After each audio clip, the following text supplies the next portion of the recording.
plaisir réel de prendre la parole en ce jour où nous célébrons la journée internationale de l'épargne dans notre pays pour m'adresser à l'ensemble des invités ici présents et à la population de la province du Kasaï oriental de manière particulière. Permettez-moi, avant toute chose, d'exprimer ma reconnaissance à la Banque centrale du Congo pour son initiative louable d'organiser cette campagne de sensibilisation de la population congolaise à l'épargne et surtout pour l'extension de son déroulement aux entités provinciales,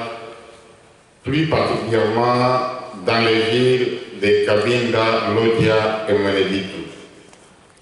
C'est ici l'occasion pour moi de rendre un vivant hommage au président de la République, chef de l'État, son Excellence M. Joseph Kabila Kabange, qui ne ménage aucun effort afin que notre pays vive en paix, paix sans laquelle de telles réalisations ne peuvent se concrétiser.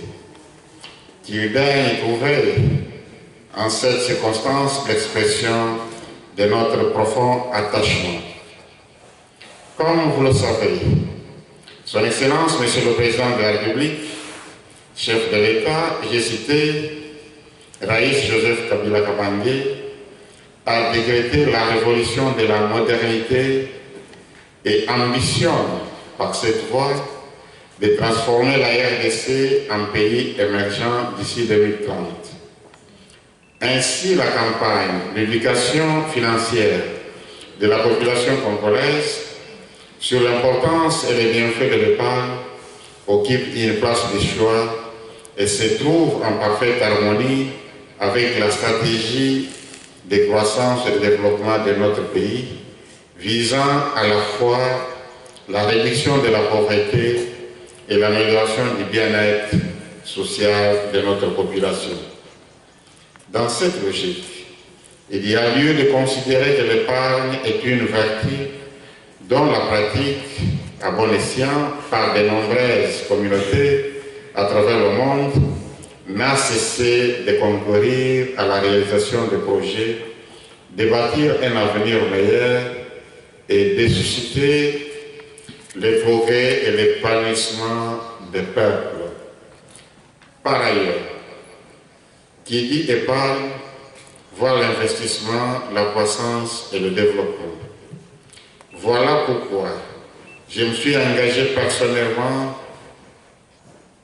d'accompagner le gouvernement provincial est-kassaïen à soutenir cette importante campagne qui vise à développer au sein de la jeunesse la culture de l'épargne. Ne dit-on pas que la jeunesse est l'avenir de demain? Ainsi, le Congo ne sera demain que ce que nous aurons fait aujourd'hui de sa jeunesse. Dans cette optique, une jeunesse congolaise cultivée à la pratique de l'épargne constitue la meilleure garantie pour un Congo plus fort et plus épanoui. Distingués invités, Mesdames et Messieurs, tout en remerciant le gouverneur de la Banque centrale du Congo, ainsi que les partenaires au développement qui a pris cette initiative louable, je souhaiterais que la sensibilisation de la jeunesse congolaise à l'épargne soit étendue à l'ensemble de la province afin de faire bénéficier à la grande majorité des avantages liés à l'épargne pour un épanouissement d'un grand nombre, contribuant ainsi à l'amélioration des niveaux de vie de la population de notre grande province du Kasaï oriental. Par ailleurs,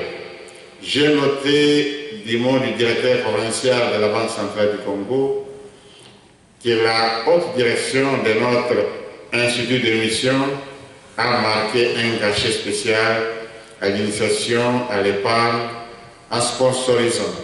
l'ouverture de 50 comptes en faveur des écoliers de l'exercice 2015 de 10 écoles de la ville de Mbujima choisies de commun accord avec le ministre provincial de l'enseignement, que trouve ici mes sincères remerciements au nom des élèves et de leurs parents. C'est ici également l'occasion de féliciter les heureux élus et de les inviter à une utilisation judicieuse de cette manne pour qu'ils bâtissent, à l'instar de la fourmi tirée de la fière de l'écrivain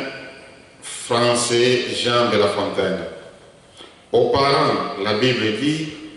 apprends à l'enfant quand il est encore jeune, de manière à ce qu'il